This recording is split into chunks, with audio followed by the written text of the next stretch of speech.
इस कहानी की शुरुआत होती है मोरक्को के साउथ में मौजूद एक रेगिस्तान से, जहां पर दूर दूर तक फैला हुआ सूखा पहाड़ी इलाका और रेत दिखाई देती है। इसी सूखे और बंजर रेगिस्तान में एक बहुत बड़ी रेव पार्टी चल रही होती है। हजारों की तादाद में लोग यहाँ मौजूद हैं, जो म्यूजिक की तेज धुन पर नाच रहे हैं। इन लोगों में हर तरह के लोग हैं, कुछ अजीब कपड़ों में हैं तो कुछ नशे की हालत में हैं। इस भीड़ के बीच हमें दो लोग दिखाई देते हैं जो बाकी लोगों से बिल्कुल अलग लग रहे हैं, जिनके नाम लुइस और स्टेबिन है। ये दोनों बाप बेटा हैं। लुइस के चेहरे पर परेशानी है और वो किसी पार्टी के मूड में नहीं है। लुइस के हाथ में कुछ पोस्टर्स होते हैं। वो हर गुजरने वाले शख्स को वो पोस्टर दिखाता है और पूछता है कि क्या तुमने इस लड़की को देखा है। दरअसल पोस्टर पर जिस लड़की की फोटो है उसका नाम मार है, जो लुइस की बेटी और स्टेबिन की बड़ी बहन है। यहाँ पर हमें पता चलता है कि मार पिछले 5 महीनों से गायब है और आखिरी बार उसे एक ऐसी ही रेव पार्टी में देखा गया था। लुइस इसी उम्मीद में यहाँ आया है कि शायद उसे अपनी बेटी का कोई सुराग मिल जाए। स्टेबिन अभी छोटा है, वो उस माहौल को समझ नहीं पा रहा, लेकिन वो अपने फादर का साथ दे रहा है। ऊपर धूप बहुत तेज होती है, लेकिन लुइस रुकता नहीं है। वो एक ग्रुप के पास जाता है जो वहाँ जमीन पर बैठे नशा कर रहे होते हैं। वो उन्हें फोटो दिखाता है, लेकिन वो लोग नशे की हालत में धुत हैं और लुइस को इग्नोर कर देते हैं। कुछ लोग उसे गलत जवाब देते हैं तो कुछ लोग उस पर हंसते हैं, लेकिन लुइस हिम्मत नहीं हारता। वो पहाड़ी के ऊपर चढ़कर दूर तक लोगों को ढूंढने की कोशिश करता है।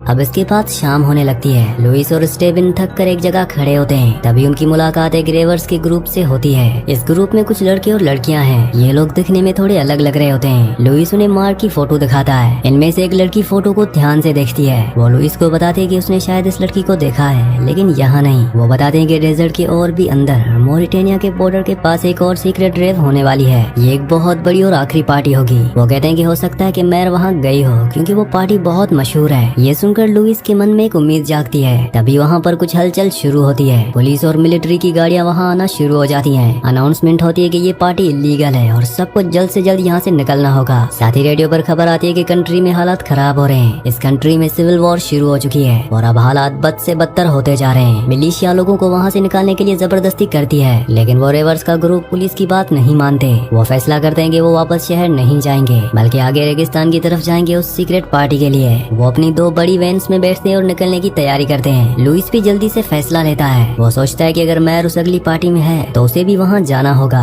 लुइस अपनी पुरानी सी कॉम्पैक्ट वैन में स्टेबिन और उनके कुत्ते को बिठाता है। रेवर्स लुइस को समझाते हैं कि आगे का रास्ता खतरनाक है और वॉर जोन बन सकता है। वो कहते हैं कि तुम वापस चले जाओ, ये बच्चे के लिए सही जगह नहीं है, लेकिन लुइस नहीं मानता। वो कहता है कि मैं अपनी बेटी के बिना नहीं जाऊंगा। आखिरकार वो ग्रुप मान जाता है और लुइस उनके पीछे अपनी गाड़ी लगा लेता है। वीडियो में आगे बढ़ने से पहले आप सबसे रिक्वेस्ट है कि आप में से बहुत सारे व्यूवर्स वीडियो तो देखते हैं, लेकिन चैनल को सब्सक्राइब नहीं करते और ना ही वीडियो को लाइक करते हैं। तो आप सबसे रिक्वेस्ट है कि वीडियो को लाइक और चैनल को सब्सक्राइब लाजमी से कर दिया करें। अब इसके बाद ये तीनों गाड़ियां डेजर्ट के सुनसान रास्ते पर चल पड़ती हैं। यहाँ पर चारों तरफ सिर्फ सूखा और बंजर इलाका है। अब इसके बाद हमें गाड़ी के अंदर का मंजर दिखाया जाता है, जहाँ पर स्टेबिन पीछे की सीट पर अपने कुत्ते के साथ बैठा है। रेडियो पर लगातार वॉर की खबरें आ रही होती हैं। खबर मिलती है कि बॉर्डर पर हमले शुरू हो गए हैं और हालात बहुत नाजुक हैं, लेकिन ये लोग दुनिया से कट चुके हैं। इनका मकसद सिर्फ उस पार्टी तक पहुँचना है। रास्ते में ये लोग एक जगह पर रुकते हैं। रेवर्स का ग्रुप अपनी गाड़ियों से उतरता है। वो आपस में बातें करते और नशा करते हैं। लुइस उनसे थोड़ा दूर रहता है, लेकिन उनके साथ खाना और फ्यूल शेयर करता है। यहाँ पर हमें टोमिन नाम का एक आदमी दिखाया जाता है। टोनिन का पैर कटा हुआ है। वो अपने कटे हुए पैर को यूज करके पपेट शो जैसा कुछ करता है और साथ ही गाना गाता है। स्टेबिन ये देखकर थोड़ा हैरान होता है। ये लोग अजीब है लेकिन बुरे नहीं। अब इनमें से एक लड़की जिसका नाम जेड है, वो लुइस से बात करती है और उसे थोड़ा कंफर्ट देने की कोशिश करती है। वो कहती है कि हम सब किसी न किसी चीज की तलाश में हैं, लेकिन हकीकत में जिंदगी इसी का ही तो नाम है। अब इसके बाद सफर शुरू होता है। अब रास्ते में एक सूखी हुई नदी आती है जिसे इन्हें पार करना है। गाड़ियां मुश्किल से पथरीले रास्ते से गुजरती हैं। यहाँ पर एनवायरनमेंट बहुत खतरनाक दिखाया जाता है। ना पानी है ना कोई पेड़। एक जगह रात को कैंप लगाया जाता है, जहाँ पर ये सभी लोग इकट्ठा होते हैं। रेवर्स लोग एक तरह का नशा ले रहे होते हैं। अब सुबह होती है तो लुइस देखता है कि उसका कुत्ता बहुत अजीब बिहेव कर रहा है। उल्टियां कर रहा होता है और चल नहीं पा रहा, जिसके बाद पता चलता है कि रेवर्स ने नशा करने के बाद जो गंदगी की थी, कुत्ते ने गलती से उसे खा लिया था, क्योंकि उनके वेस्ट में उस नशे का असर था। तो इसी वजह से लुइस का कुत्ता बीमार हो गया है। इस बात पर लुइस को बहुत गुस्सा आता है, लेकिन वो कुछ नहीं कर सकता। वो ग्रुप के साथ मिलकर कुत्ते का इलाज करने की कोशिश करते हैं। जेड और बाकी लोग कुत्ते को पानी पिलाते हैं और उसका ध्यान रखते हैं। इस हादसे से लुइस और उस ग्रुप के बीच थोड़ी नजदीकी बढ़ती है, क्योंकि वो सब मिलकर उसके कुत्ते की मदद करते हैं। कुत्ता धीरे धीरे ठीक होने लगता है। अब इसके बाद सफर आगे बढ़ता है और अब रास्ता पहाड़ी हो जाता है। सड़क बहुत संकरी और कच्ची है। एक तरफ ऊंची पहाड़ी है और दूसरी दूसरी तरफ गहरी खाई। आगे वाले रेवर्स की एक बड़ी वैन के टायर रेत और पत्थरों में बुरी तरह फंस जाते हैं। गाड़ी आगे नहीं बढ़ पा रही होती। सब लोग अपनी गाड़ियों से उतरते हैं। लुइस भी अपनी वैन से उतरता है। स्टेबिन और कुत्ता लुइस की वैन के अंदर ही बैठे रहते हैं।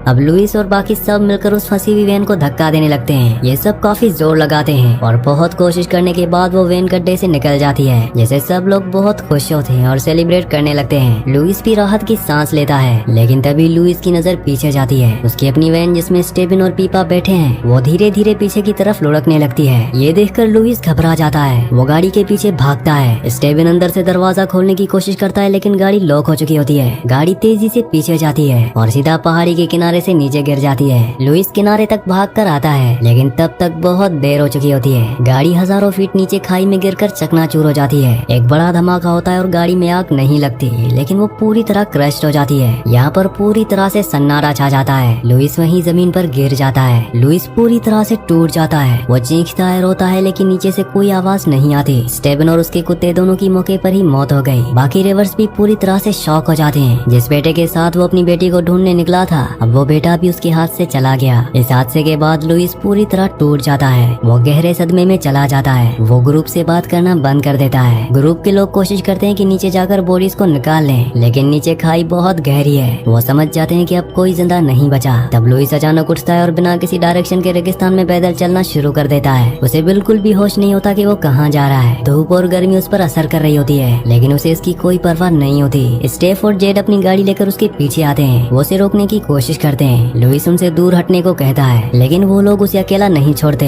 वो जबरदस्ती लुइस को गाड़ी में बिठाते हैं और उसे पानी पिलाते हैं। लुइस की आंखों में अब कोई उम्मीद नहीं बची है। बेटी गायब है और बेटा मर चुका है। रेवर्स का ग्रुप अब डिसाइड करता है कि वो वापस नहीं मुड़ सकते, क्योंकि पीछे वॉर जोन है और उनके पास फ्यूल बहुत कम है। उन्हें आगे ही बढ़ना होगा, शायद किसी बस्ती या मदद की तलाश में। रास्ते में एक चरवाहा दिखता है जो अपने ऊँटों के साथ जा रहा होता है। ये लोग मदद के लिए उसके पास गाड़ी रोकते हैं, लेकिन जैसे वो चरवाहा इन लोगों को और इनकी हालत को देखता है, वो बिना कुछ बोले वहाँ से भाग जाता है। अब ये लोग रेगिस्तान में बिल्कुल अकेले रह गए हैं। धीरे धीरे रात हो जाती है और ये सब एक जगह रुकते हैं। माहौल बहुत भारी और दुखी होता है। जेड जो इस ग्रुप की मेन लड़की है, वो देखती है कि सब लोग खासकर लुइस गहरे सदमे में है। वो सोचती है कि इस दुख से डील करने का उनका अपना तरीका है, यानी म्यूजिक। जेड अपनी गाड़ी से बड़े लाउड स्पीकर्स निकालती है। वो जनरेटर स्टार्ट करती है और डेजर्ट के बीच तेज टेक्नो म्यूजिक बजाना शुरू कर देती है। वो बाकी सबको कहती है कि उन्हें एक नशा लेना चाहिए ताकि वो इस दर्द को भुला सकें। शुरू में सब चुप रहते हैं, लेकिन फिर एक एक करके सब उसकी बात मानते हैं। यहाँ तक कि लुइस जो अब तक सबसे अलग था,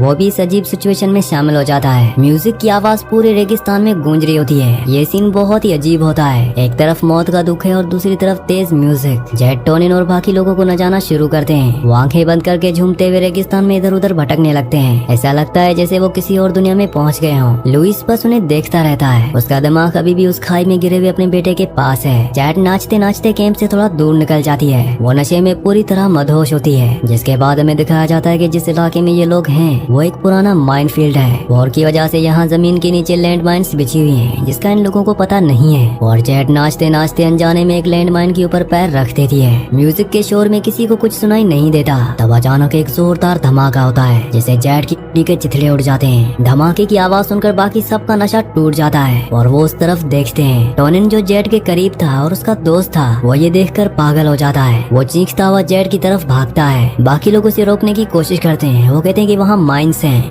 लेकिन टोनी किसी की बात नहीं सुनता। वो भागते हुए जाता है और जैसे वो जेड की बॉडी के पास पहुंचने वाला होता है, तब उसका पैर दूसरी लैंडमाइन पर पड़ता है, जिसे टोनिन भी मारा जाता है। म्यूजिक अभी भी चल रहा होता है, जो इस सीन को और भी भयानक बना देता है। ये देखकर बाकी लोग सुन पड़ जाते हैं। वो डर के मारे हिल भी नहीं पाते। उन्हें समझ में आ जाता है कि वो मौत के मैदान में खड़े हैं। लुइस जो पहले ही अपने बेटे को खो चुका है, वो अब इन नए लोगों को भी मरते हुए देख रहा है। अगली सुबह दिखाया जाता है कि जेड और टोनिन के बॉडी के टुकड़े वहाँ बिखरे हुए हैं। बचे हुए लोग वहाँ से हिलने की हिम्मत जुटाते हैं। वो बहुत ध्यान से एक एक कदम रखते हुए वहाँ से वापस गाड़ियों तक आते हैं। अब इनके पास कुछ नहीं बचा, ना उम्मीद, ना खुशी, ना कोई मंजिल। जिस पार्टी के लिए वो निकले थे वो बेमानी लगती है। लुइस अपनी बेटी मार को ढूंढने निकला था, लेकिन उसने अपना बेटा, अपना कुत्ता और अब ये नए साथी खो दिए। आखिर में हम लुइस को देखते हैं। वो बिल्कुल अकेला महसूस कर रहा है। उसके चेहरे पर अब दुख से ज्यादा एक खालीपन है। जिसके बाद लुइस गाड़ी में बैठता है और वो आगे बढ़ने का फैसला करता है या शायद वहीं रुकने का, ये क्लियर नहीं होता। इस सीन के साथ इस मूवी का, इस कहानी का एंड हो जाता है। अगली कहानी आप किस मूवी पर सुनना चाहते हैं मुझे नीचे कमेंट्स में जरूर बताना। और अगर आपने हमारे चैनल को सब्सक्राइब और वीडियो को लाइक नहीं किया तो जल्दी से वीडियो को लाइक और चैनल को सब्सक्राइब कर दें।